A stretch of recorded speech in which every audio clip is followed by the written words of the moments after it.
नमस्कार, SSC lab पर आप सभी का स्वागत है। तो आज ये दिन सही होगा इस लेक्चर को लेने का। अचूक रणनीति मतलब 10वीं पास, 12वीं पास और ग्रेजुएशन, आप सभी के लिए मैं इस लेक्चर में कुछ ऐसे पॉइंट्स बताऊंगी। आप लोगों ने अगर उन पॉइंट्स को ध्यान से सुन लिया, समझ लिया, बहुत लंबा लेक्चर नहीं होगा लेकिन जितना होगा बड़े पते की बातें मैं आपको बताऊंगी। और इस सेशन में आप ये फील करोगे कि हाँ, यही गलती तो हम करते थे और ये गलती हमें नहीं करनी चाहिए थी। 10वीं पास वाले अपने मतलब की बात ले लेना, 12वीं वाले अपने मतलब की बात लेना और ग्रेजुएशन वाले अपने मतलब की बात पकड़ लेना। और हर पॉइंट पे आपको ऐसा लगेगा, मैं शर्तिया बताती हूं कि हाँ यार, ये गलती तो हम भी करते थे, ये गलती तो हमसे भी होती थी। तो चलिए शुरू करते हैं, अचूक रणनीति डिस्कस करते हैं। तो सबसे पहले तो मैं ये बोलना चाहूंगी, एक पैटर्न या मिलते जुलते पैटर्न को ही टारगेट करें। जैसे मैंने देखा है, जो सबसे बड़ी गलती होती है लर्नर्स की, एक एक पॉइंट जो मैं बोल रही हूं और जो लिखा है ध्यान से सुनना, ये एक नॉर्मल लाइन नहीं है, ये काफी स्कैन करने के बाद ये चीजें निकली हैं जो गलतियां बच्चे करते हैं। ठीक है, जैसे बहुत से लोग सोचते हैं कि यार हमें जॉब चाहिए तो एग्जाम देते हैं, लेकिन अलग अलग पैटर्न के। जैसे कि एसएससी का भरा है, बैंक भी भर देते हैं, डिफेंस भी भर देते हैं। आपका ना ऐसे ना कभी एसएससी निकलेगा, ना बैंक, ना डिफेंस। सबसे पहले एक पैटर्न का एग्जाम सेलेक्ट करो। ये जो बढ़ता हुआ कंपटीशन है ना, यहां पे हर दौर में, हर एग्जाम में पीछे जाने से मतलब अगर आप ये सोचोगे कि हम एक एग्जाम को ना लेके 4-5 एग्जाम को ले लें, हमारा सिलेक्शन हो जाएगा, तो ऐसा बिल्कुल नहीं होगा। तो ये गलती कोई भी ना करे। ठीक, अब मैं आपको बताऊं इस गलती से बचना कैसे है, मैं सोल्यूशन भी आपको बता रही हूं। ये देख रहे हो, ये सारे एग्जाम्स है, मैंने यहां पे लिखे हुए हैं। अगर आप यूपीएससी टारगेट कर रहे हो ना, तो यूपीएससी के संग स्टेट पीएससी को क्लब कर सकते हो, एसएससी सीजीएल को मत क्लब करना। स्टेट के जितने भी एग्जाम दे रहे हो तो स्टेट के जितने भी एग्जाम है सब भरो, लेकिन उसके साथ ही साथ फिर ये मत सोचो कि हमने स्टेट का पढ़ लिया है तो मेरी सीजीएल की भी तैयारी हो जाएगी। नहीं, एसएससी पूरी एक अलग कैटेगरी है। यहां पे आपका CGL, CHSL, CPO, MTS, GD, phase, steno, मतलब इतने एग्जाम आप टारगेट करते हो सिर्फ एक कैटेगरी के अंदर। कैटेगरी चुनो, एग्जाम मत चुनो। जैसे अगर आप सीजीएल की तैयारी कर रहे हो तो आप सीपीओ भी दो, आप सीएचएसएल भी दो, लेकिन फिर सिर्फ अपनी कैटेगरी में रहो। ये मत करो कि फिर हम रेलवे भी भाग रहे हैं, बैंक में भी भाग रहे हैं। नहीं, इनमें से कोई भी एक कैटेगरी सेलेक्ट कर लो और उस कैटेगरी पे फिक्स हो जाओ कि उस कैटेगरी के अंदर जितने भी एग्जाम्स आते हैं मुझे हर उस एग्जाम को देना है। ठीक, ये पॉइंट क्लियर है। अच्छा, अब मैं क्यों यहाँ, अच्छा, this is my Telegram English by Barkha ma'am, इसको ज्वाइन कर लो। आपके पते की ही बातें यहाँ पे मिलेंगी, मोटिवेशन से लेकर नोट्स तक सब कुछ मैं अपने टेलीग्राम पे शेयर करती हूँ। एसएससी और रेलवे की प्रिपरेशन का बेस्ट चैनल है एसएससी लैब। तो अगर आप एसएससी और रेलवे को टारगेट कर रहे हो तो इसको तुरंत सब्सक्राइब कर लो, इस चैनल को। ठीक, चलिए, एक बात है, बहुत ही फेमस कहावत है, the man who chases two rabbits catches neither. एक ऐसा इंसान जो दो रैबिट्स के पीछे भाग रहा है, उसको लगेगा कि दोनों पकड़ लेगा, लेकिन एक्चुअल में उसके हाथ में कुछ भी नहीं आएगा। इसीलिए बोला है set the target and hit the target. पहले अपना टारगेट ढूंढो। आज का पूरा दिन इसी बात पे ले लो कि मैं अपना टारगेट ढूंढूंगा। पहले अपना टारगेट ढूंढो, फिर उसको सेट करो और फिर सीधे टारगेट हिट कर दो। ठीक है, आपने मेरे मुंह से कई बार सुना होगा, सीजीएल भर रहे हो ना तो सीएचएसएल भी भरो, लेकिन कभी नहीं सुनोगे कि सीजीएल भर रहे हो ना तो बैंक भी निकल जाएगा। नहीं, एक कैटेगरी के एग्जाम की तैयारी का पैटर्न एक जैसा जहां होता है, उन एग्जाम्स को आपको टारगेट करना चाहिए। ठीक, अच्छा, कल हमारे पास एसएससी का कैलेंडर निकला है। पहले मैं 10th, 12th और ग्रेजुएशन के एग्जाम्स डिवाइड कर दे रही हूं, फिर आपको कैलेंडर भी दिखा दूंगी, ताकि आपको ये ना लगे कि इन नौकरियों में बहुत समय है। सारी की लाइन से सितंबर, जुलाई, ऐसे लाइन से एग्जाम्स लगे हुए हैं। तैयारी करने का ये महीना, ये हफ्ता और ये दिन सही समय है। हम बात करते हैं 10th के एग्जाम की, मतलब अगर किसी बच्चे के पास 10th पास है तो वो एमटीएस और जीडी दे सकता है। 12th पास है तो सीएचएसएल और स्टेनोग्राफर के लिए वो एलिजिबल है, और अगर वो ग्रेजुएशन पास है तो वो सीजीएल, सीपीओ, सिलेक्शन पोस्ट के लिए एलिजिबल है। तो ये सारे के सारे एग्जाम्स के लिए आप एलिजिबल हो। अच्छा, बहुत से ऐसे स्टूडेंट्स होते हैं जो सीजीएल के एग्जाम के संग सीएचएसएल भी भरते हैं, बहुत से ऐसे बच्चे होते हैं जो CHSL के संग GD और MTS दोनों भरते हैं, आप बिल्कुल ऐसा कर सकते हो, बिल्कुल कर सकते हो, क्योंकि ये सारे के सारे SSC के एग्जाम होते हैं। तो पैटर्न ऊपर और नीचे थोड़ा बहुत होता है, जैसे कि MTS में अगर इंग्लिश का कोई सवाल है वो आसान होगा, CGL में डिफिकल्ट होगा, लेवल आपका इजी से डिफिकल्ट मूव करता है, लेकिन आपके चैप्टर्स ये सारे कॉमन होते हैं। परसेंटेज है, यहां पे भी आएगा, यहां पे भी आएगा। बेसिक से एडवांस तक जिसने तैयारी करी है वो इन फॉर्म्स को भर सकता है, ठीक। लेकिन फिर भी मैंने क्वालिफिकेशन लिख दी है 10th की, 12th की और ग्रेजुएशन की क्या है, और ये सारे के सारे एग्जाम्स कैलेंडर में आउट हो चुके हैं, सारे के सारे। मैंने देखो स्क्रीनशॉट डाला है कैलेंडर का, सिलेक्शन पोस्ट हो चाहे स्टेनोग्राफर हो, CGL, CHSL, सब इंस्पेक्टरी आप देख रहे हो, CPO, सारे के सारे पेपर कब होंगे, डेट क्या है, नोटिफिकेशन कब आएगा, ये पूरा कैलेंडर आउट हो चुका है। मन नहीं लगता है पढ़ने में तब तक जब तक एग्जाम की डेट ना पता हो। अब डेट, नोटिफिकेशन सब आपके सामने है, अगर अभी भी मन ना लगे तो समझ लेना फिर कमी किसी चीज में नहीं, कमी कहां है, ठीक, कमी अंदर है आपके, अगर अभी भी पढ़ने का मन नहीं लग रहा है तो। अब मैं आपके सामने कुछ पॉइंट्स डिस्कस करूंगी। ये 4 मेन एरिया होते हैं फोकस के, जैसे स्टेनोग्राफर है तो उसमें कॉन्ट्स नहीं आता, CGL, CHSL इन सब में आता है। तो ये 4 एरियाज होते हैं जिन पे मेन फोकस किया जाता है, कॉन्ट्स, रीजनिंग, जनरल नॉलेज और इंग्लिश। सबसे पहले तो मैं आपको एक मुफ्त की, फ्री की और बहुत महंगी चीज बताने जा रही हूं। बहुत महंगी क्योंकि इसमें आपका समय लगेगा, और फ्री की क्योंकि इसमें आपके रुपए नहीं लग रहे हैं। ब्रह्मास्त्र, ये YouTube पे एक सीरीज हमने चला रखी है जिसमें सुबह 9 बजे जीके का होता है, 10 बजे मैथ्स, 11 बजे इंग्लिश और 12 बजे रीजनिंग चलती है। मतलब 9 बजे से लेकर 1 बजे तक आपका फुल फ्लेजेड जैसे कोचिंग होती है उस तरीके से हमारे YouTube चैनल SSC लैब पर तैयारी कराई जाती है। तो सबसे पहले तो जो भी नए बच्चे हैं, फ्रेशर्स हैं, या अगर आप पुराने भी हो, आपका एग्जाम नहीं क्वालिफाई हुआ है, तो सबसे पहले तो चैनल को सब्सक्राइब करो। CGL, CHSL, CPO, phase, steno, railway, सारे एग्जाम्स की तैयारी हमारी SSC लैब पर कराई जाती है। टाइम का स्क्रीनशॉट ले लो, चैनल को सब्सक्राइब कर लो ताकि आपकी तैयारी आज ही से शुरू हो जाए, ठीक। देख लिया सबने स्केड्यूल, और यही 4 ऐसे सब्जेक्ट होते हैं जो एग्जाम्स में पूछे जाते हैं, ठीक है। मैं SSC से रिलेटेड एग्जाम्स की बात कर रही हूं इस टाइम। चलिए अब मैं आपको पूरा का पूरा एक एक पॉइंट बताऊंगी, कौन सी रणनीति है जो आपको फॉलो करना चाहिए। सबसे पहले देखो, मैंने ऐसा नहीं है कि बहुत बड़े बड़े डायग्राम्स बनाए हैं, नहीं, गिनती के कुछ पॉइंट्स लिखे हैं, उन पॉइंट्स को मैं समझाऊंगी बस। एक बार पूरा सिलेबस जरूर खत्म कर लें। और सिलेबस कहां से खत्म करें? ऑफिशियल वेबसाइट पे जो सिलेबस आता है ना, जैसे अगर आप CGL का एग्जाम भर रहे हो तो आप CGL के एग्जाम जो ऑफिशियल वेबसाइट पे सिलेबस आया है उसको डाउनलोड करके निकाल लो, किसी से मदद मत लो। सबसे पहले एक बात ठान लो कि जो भी पॉइंट्स यहाँ पे मेंशन है, सबसे पहले तो मैं उसकी तैयारी करूंगा। तो हर एक पॉइंट पे, हर एक सिलेबस पे ऐसे करके आप टिक मार्क करते चले जाओ और पूरा सिलेबस एक बार खत्म करो। आजकल के बच्चे क्या करते हैं, इतना ज्यादा डिपेंडेंट हो गए हैं लोगों पे कि वो खुद से देखना नहीं चाहते हैं। खुद से जरूर देखिए, अगर सक्षम है तो सेल्फ स्टडी से खत्म कर लें। मैं पहले ही बोल रही हूं, अगर आप सक्षम हो, अगर आपको लग रहा है कि आप सेल्फ स्टडी से खत्म कर सकते हो, तो कोई कोचिंग, कोई बैच कुछ लेने की जरूरत नहीं है। और अगर आपको लग रहा है नहीं, मैं सेल्फ स्टडी से करूंगा तो शायद 3 साल लग जाए, मैं किसी एक्सपर्ट की मदद से करूंगा तो वही 3 साल शायद 1 साल में हो जाए, अगर आपकी ये अप्रोच है तो आप किसी ऑथेंटिक प्लेटफॉर्म, किसी छोड़ो, SSC लैब को फॉलो करो और मैं आपका एग्जाम क्वालिफाई करवा के रहूंगी, ये वादा है।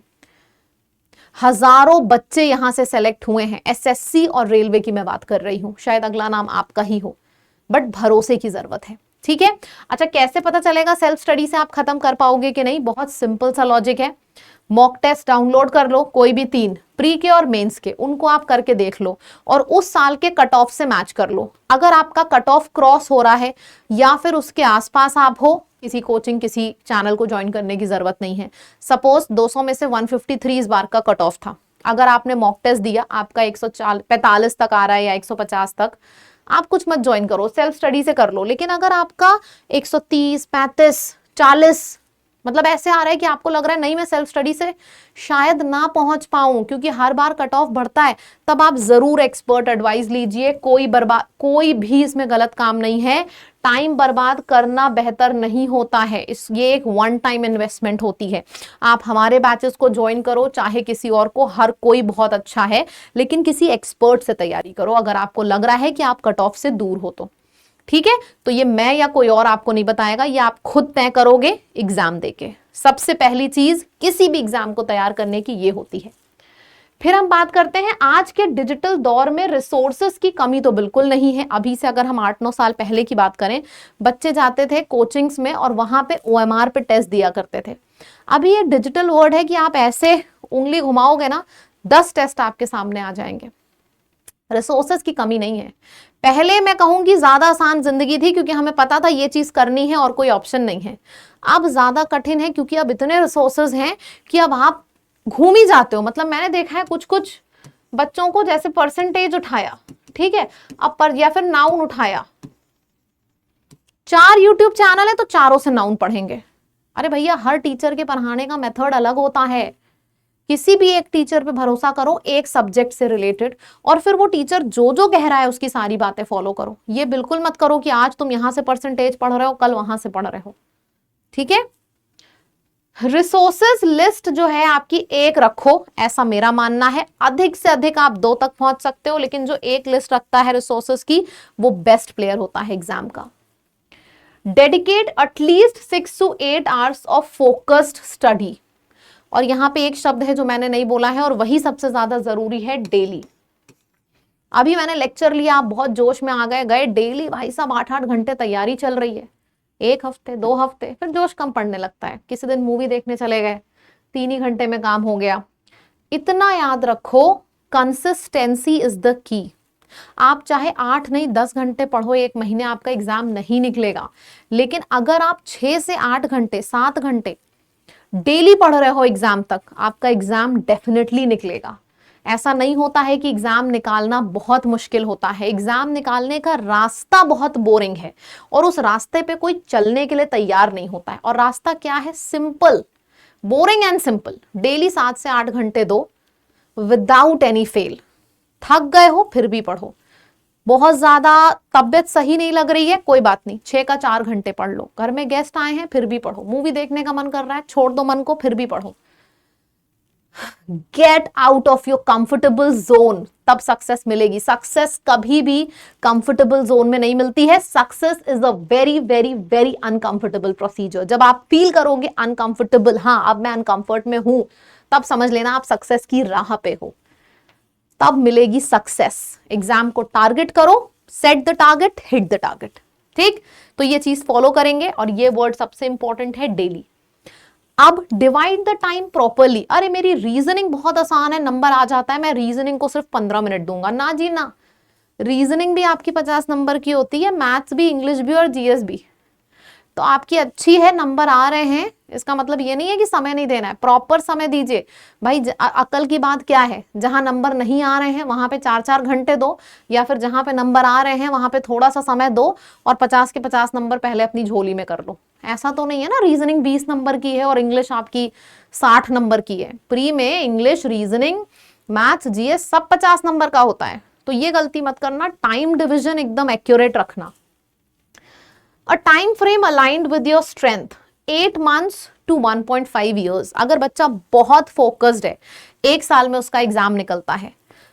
अगर उसके संग कोई प्रॉब्लम, कोई हेल्थ इश्यूज हो गए, not more than an year और 1.5। इससे ज्यादा समय लग रहा है, छोड़ दो। समझ लेना कि ये चीज आपके लिए नहीं थी, छोड़ दो इस राह को। दूसरी 1000 चीजें हैं जो आपका इंतजार कर रही हैं। ये गलती बिल्कुल मत करना, 2 साल 3 साल 4 साल एक ही जगह लगे पड़े हो। जिसका एग्जाम निकलना होता है 1 से 1.5 साल के अंदर निकलता है, वरना उस इंसान को समझ लेना चाहिए दूसरी चीज शुरू कर दो, ये राह मेरे लिए नहीं है।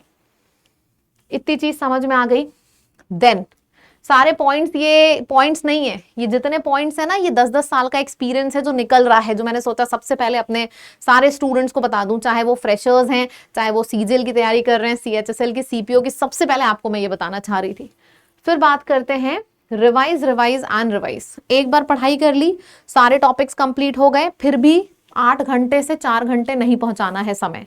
8 घंटे है तो 8 घंटे ही रखना है। अगर आपका सारा सिलेबस कंप्लीट हो गया है उसके बाद रिवाइज करिए, लेकिन समय कम मत करिए। प्रीवियस ईयर पेपर्स जरूर लगाइए, उससे आपकी नॉलेज, पावर और एक्सपीरियंस बूस्ट होने लगता है। आपको समझ में आने लगता है ये सवाल मेरे काम का है, ये काम का नहीं है। मॉक टेस्ट, जो बच्चे 150 मॉक टेस्ट, 100 मॉक टेस्ट ऐसे लगाते हैं एग्जाम में, वही अच्छे नंबर लाते हैं। मैंने जितने इंटरव्यूज लिए हैं, और बहुत ढेर सारे इंटरव्यूज तो लाइव भी हैं हमारे एसएससी लैब यूट्यूब चैनल पे, देखिएगा। एक चीज कॉमन है जो सारे सिलेक्शन वाले बच्चों ने बोली है कि मैंने मॉक टेस्ट लगाया, बहुत लगाया, 120, 150, 160 तक मॉक टेस्ट लगाया और एनालिसिस करी भर भर के। सिलेक्शन वाले बच्चों का लाइन बोल रही हूं आपसे। हर साल एसएससी के सारे एग्जाम्स जितने भी हैं, हर साल परीक्षाएं होती हैं। अपना स्लॉट चुन लो कि यार मैं सीजीएल भरूंगा, सीएचएसएल भरूंगा, फेज भरूंगा, स्टेनो भरूंगा। अपना स्लॉट चुन लो और फिर उसको जरूर भरो। एक एग्जाम पे मत डिपेंड रहना, मैं सीजीएल निकालूंगा तभी जॉब लूंगा। ना जी ना, फेज वाली नौकरी भी 80-80, 90-90 हजार दे के जाती है। ये मोटो फिक्स रखना कि मुझे नौकरी चाहिए, मुझे सीजीएल में ही नौकरी चाहिए, ये मोटो फिक्स मत रखना, पहले से बता रही हूं। पूरे मन से सही दिशा में प्रयास करो, किसी हाल में आपका सिलेक्शन नहीं रुकेगा। जो पॉइंट्स बोले हैं ध्यान में रखिए। अच्छा, अब मैं यहां पे आपको बताना चाहूंगी, ये जितने भी पॉइंट्स हैं ना, मॉक टेस्ट दो, एनालाइज करो कि आपको सेल्फ स्टडी करनी है या एक्सपर्ट से तैयारी करनी है। अगर आप हमारे एक्सपर्ट से पेड बैचेस में एडमिशन लेना चाह रहे हो, उम्मीद नाम ही है बैच का, उम्मीद, होप, ये हमारा नया बैच है, इट्स न्यू पेड बैच। इसमें हमने 300 से ऊपर लाइव क्लासेस रखी हैं, चाहे वो इंग्लिश हो, मैथ्स हो, जीएस हो, रीजनिंग हो, सब कुछ आपको पढ़ाया जाएगा। और ये उम्मीद किसकी है? सिलेक्शन की। बैच का नाम ही उम्मीद है। तो इसमें आप एडमिशन लो, इसमें आपको नोट्स मिलेंगे जो हमारे क्लास में जो टीचर्स पढ़ाएंगे वो आपको खुद नोट्स देंगे, होमवर्क मिलेगा, डेली क्लासेस होती हैं 4-4, 5-5 घंटे की। बहुत से ऐसे स्टूडेंट्स होते हैं जो खुद नहीं स्टडी कर पाते हैं, कोई बात नहीं, हमारे टीचर्स आपको प्रैक्टिस तक कराते हैं, ठीक है। तो इस बैच में आप एडमिशन ले लो। ये बैच आपको हमारी ऐप पर मिलेगा, ऐप का नाम है लैब ऐप में लाइव कोर्स में जाना, वहां पे आपको उम्मीद बैच मिल जाएगा, आप एडमिशन ले लेना। एंड डिस्काउंट कोड लैब है, इस कोड का इस्तेमाल करना तो आपको डिस्काउंट भी मिल जाएगा। बहुत से लोग मेरे से ये पूछना चाहेंगे कमेंट सेक्शन में, बाद में, मैं पहले ही बता दे रही हूं, एसएससी महापैक, अगर आप उम्मीद बैच की जगह पर एसएससी महापैक ले लेते हो, जो कि ये है दूसरे नंबर पे, तो इसमें क्या मिलेगा? देखो, महापैक इज अ महापैक का मतलब होता है कि पूरे साल जितने बैचेस आते रहेंगे, जैसे अभी उम्मीद आया है, फिर आपका सीएचएसएल आएगा, स्टेनो आएगा, मेंस का बैच आएगा, प्रैक्टिस बैच आएगा, वो कैप बैच आएगा, तो जितने भी बैचेस आएंगे एसएससी महापैक में, पूरे साल जितने भी बैचेस होते हैं वो आपको सारे मिलते रहेंगे। साथ ही साथ 8,000 से 9,000 तक इसमें टेस्ट मिलते हैं। वन लैब हमारी टेस्टिंग ऐप है, तो वो फ्री मिलती है इसके संग। जूम सेशंस होते हैं, 6,000 से ऊपर लाइव क्लासेस होती हैं पूरे साल, जो भी होती हैं अलग अलग बैचेस में, वो आपको फ्री मिलती हैं। तो अगर आप सिंगल बैच में एडमिशन लेना चाह रहे हो, आप उम्मीद बैच को ज्वाइन करो। अगर आप चाहते हो पूरे साल तक कोई भी बैचेस जो आ रहे हैं आपको मिल जाए, महापैक ज्वाइन करो। ऐप के ऊपर लाइव कोर्स में उम्मीद बैच मिलेगा, महापैक में एसएससी महापैक मिलेगा।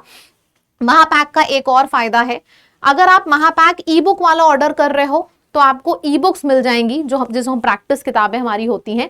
और अगर आप प्रिंटेड बुक वाला महापैक ऑर्डर कर रहे हो तो किताबें आपके घर पहुंचेंगी। जो प्रिंटेड बुक है ना, मैथ्स की 2-2 किताबें हैं, इंग्लिश की 3-3 किताबें हैं, बहुत से बच्चों की किताबों से पढ़ने की आदत होती है, तो वो आपके घर पहुंचेगी। महापैक का एक फायदा ये भी है, ठीक है। और कोड यही है, लैब, चाहे आप महापैक लो चाहे उम्मीद बैच लो। स्ट्रैटेजी पकड़ो, एक एक पॉइंट समझो, ठीक है। अपना रिसोर्स चुनो और आज ही से तैयारी शुरू करो। हर टीचर बेस्ट होता है, लक के तैयारी कर लो। अब मैं आपको अगर अपने यहाँ पे बताऊं, हम अपने टीचर्स के बारे में अगर मैं आपको बात बताऊं, उत्कर्ष सर की अगर मैं बात करूं, तो मैथ्स में पिछले 4 से 5 बार लगातार ये एग्जाम्स देते हैं सारे, सीजीएल, सीएचएसएल, और हर एग्जाम में फुल मार्क्स आते हैं। अमन सर की बात तो आपको पता ही है, वो कहानी के तरीके से सब याद कराते हैं। रीजनिंग रफ्तार हमारी स्वप्निल मैम, इंग्लिश में आपको खुद पढ़ाऊंगी मैं और पीयूष सर। तो ये सारी चीजें हमारे बैचेस में है, तो जरूर जरूर जरूर इसको देखिएगा। And this is the discount code, कुछ भी लो, चाहे महापैक चाहे उम्मीद, ये डिस्काउंट कोड लगेगा। ठीक, चलो thank you so much everyone. I hope मैंने जो जो पॉइंट्स आपको बताए हैं वो सारे पॉइंट्स आपको अच्छे से क्लियर होंगे और आप इन सारे पॉइंट्स को फॉलो करोगे। Thank you so much. इस वीडियो को जरूर शेयर करिएगा, बहुत लोग हैं जिनको जरूरत है वीडियो की, तो इसको जरूर शेयर करिएगा और मुझे कमेंट में लिख के बताइएगा कि ये सारे पॉइंट्स वही थे जो आप सच में आपके दिमाग में डाउट करते थे। मुझे कमेंट में लिख के बताइएगा और चैनल को सब्सक्राइब करना मत भूलिए। आप जिस भी एग्जाम की तैयारी करोगे, जैसा भी वीडियो बोलोगे, कमेंट में लिख के मैं आपके लिए बनाऊंगी, इतना ही क्लियर। ठीक है, thank you so much everyone.